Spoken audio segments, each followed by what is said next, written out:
In this year's presidential election, age has been at the front of voters' minds. Until Sunday afternoon, voters were faced with the choice of a 78-year-old and an 81-year-old. Now, after Biden's historic withdrawal, the Democratic ticket is led by 59-year-old Vice President Kamala Harris, and the Republicans have nominated 39-year-old Senator J.D. Vance for vice president. We're joined now by a panel of 4 young voters to hear their thoughts. All of them are active here in Connecticut politics. Jack Martirano is the Deputy Executive Director of the Connecticut Republican Party. Chris Paratoria is a Republican candidate for State House in Easton.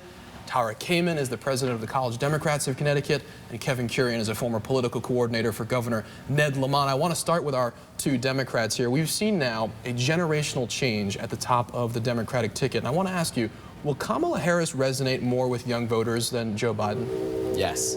I think yesterday was the start of a new chapter for Democrats this cycle. For the past several months, the focus has been on President Biden's age and his handling of the presidency. And now I think it's time for Vice President Harris to focus on the accomplishments of the administration that have not really been discussed about, as well as talk about some of the new ideas that Democrats have to make America cheaper for young people and protect abortion nationwide. Tara, you're on campus. What are you hearing?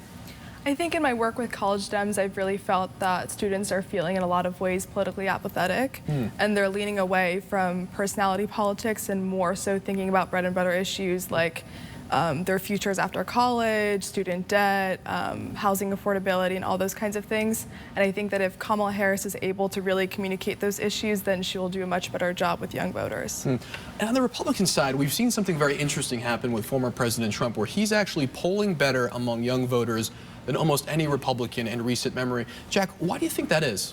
I think it's twofold, really. I think that the first major example of this is that young voters are seeing the disastrous impacts of the Biden-Harris administration. You know, we're looking at, we have an affordability crisis, we have a foreign policy crisis, we have a crisis at our border, and voters are taking note, especially younger voters. And I think the second main thing is that Trump comes across as real. He doesn't, I think young voters are sick of politicians speaking like politicians, not like normal people. Jack, do you agree? Or Chris, do you agree? So I do agree. Over the last few years, we've seen Trump become more of a phenom. Yeah. Like him or hate him, the guy has become a monumental cultural figure. And look, for people like us who have seen older politicians, people who just do the job and leave, Trump breathes a fresh air of honesty and semi-honesty, or at least candidness. I'm not a fan of Trump particularly, but at the end of the day, I understand why people my age see him as a good fit. Yeah, it's interesting you mentioned the social media aspect of it. There does seem to have been this change, particularly with Trump, where, you know, he's on the one hand kind of funny, sort of a meme, and now we have a vice president who also has her own sort of presence online. Now looks to be this front runner for the Democratic nomination. Kevin, I'm interested in understanding this. Will she do a better job at reaching young voters on social media, do you think? I certainly do. I certainly do. And, you know, the Trump phenom has been really interesting. And in my opinion, it's been a way to take the vision off of some of his more extreme positions, as well as his new running mates, J.D. Vance. I think Kamala's going to do a great job of taking to Twitter, taking to Instagram, maybe taking to TikTok, and talking about J.D. Vance's support of a national abortion ban, how he has talked about how maybe women shouldn't be able to get divorces. You know, Trump is honest, and Vance is honest too, and they're pretty honest about their extreme plans for America. Tara, thoughts on social media being able to reach young voters with the message of the Democratic Party? I mean, I'm thinking about Kamala, and I know that she's had many viral moments recently as well, and I think that as funny as they are, they also have some undercurrent of actually being really effective at getting young voters to be interested in her. She's very positive. She has a lot of energy to her, and I think that's a lot of the things that Biden lacked that are going to make her campaign a lot stronger moving forward.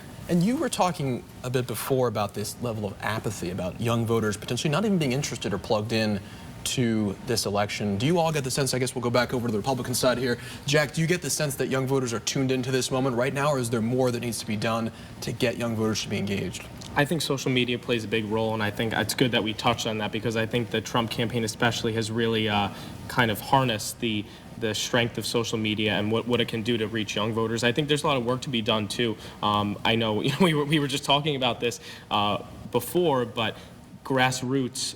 The grassroots is really important in reaching out to young voters where they are at colleges and at universities, and engaging them and trying to dispel that apathy. I think it's really important for us to go forward. Chris? So the thing is with Trump, whether we try grassroots or not, everybody knows him. You see clips, whether it's TikTok, Instagram, Twitter, or X. Yeah. You can't get away from the guy. Whether that's a good thing or a bad thing, that's for people to decide. But his message is getting portrayed every day through different forms of media, and I think it's probably beneficial to his campaign. So let's step away from the candidates for a second. Let's talk about the issues. There's a lot of polling that tells us that young voters really care about the issues as opposed to any particular personality. Kev, you mentioned abortion, and we were talking about affordability before as well. Are those the two main issues that Democrats see as being able to reach young voters? Are there more in the mix there? I think it's about abortion and the economy. You do see MAGA governors in a lot of red states passing some pretty draconian policies. But I also think that Vice President Harris and other Democrats have not had the space to talk about the administration's accomplishments, allowing for Medicare to negotiate the price of drugs, proposing a new housing rent cap policy that President Biden just put out.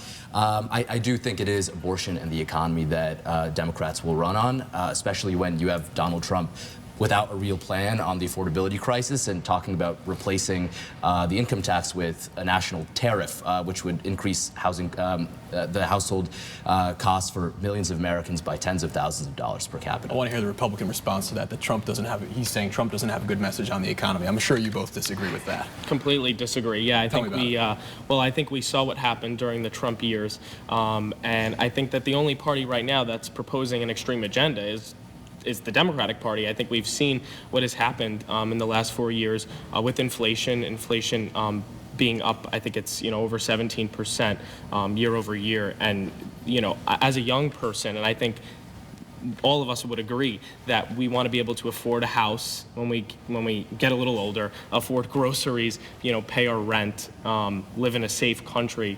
I think that the Biden administration and the Biden-Harris administration has failed miserably on the economy and on foreign policy. Our response to that?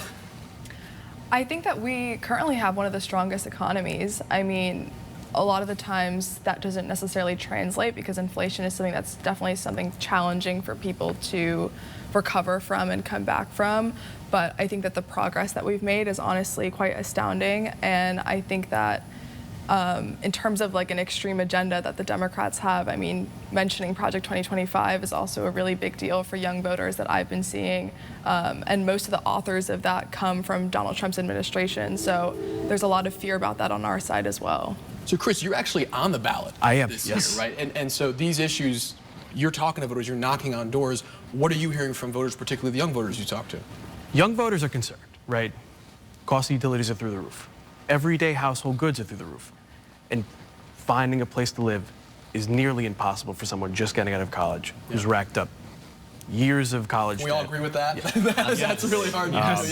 Yeah. So we need to combat that. We need to give.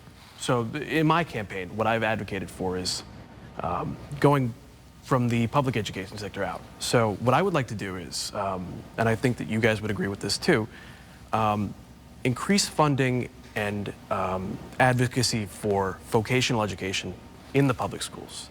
Because look, everybody's told from a young age, you need to go to college, you need to go to college, and it's drilled in them. However, there are plenty of people who don't need to go to college or aren't right for college.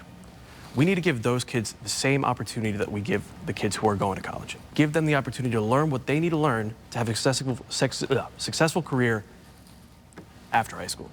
So I want to wrap this up here. There's a few points I think we've just all found a bit of agreement on.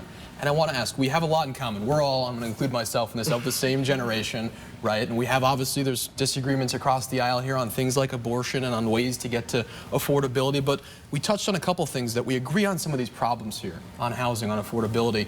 What are some policy issues that you all think you might agree on across the aisle? Kevin, do you have any ideas there?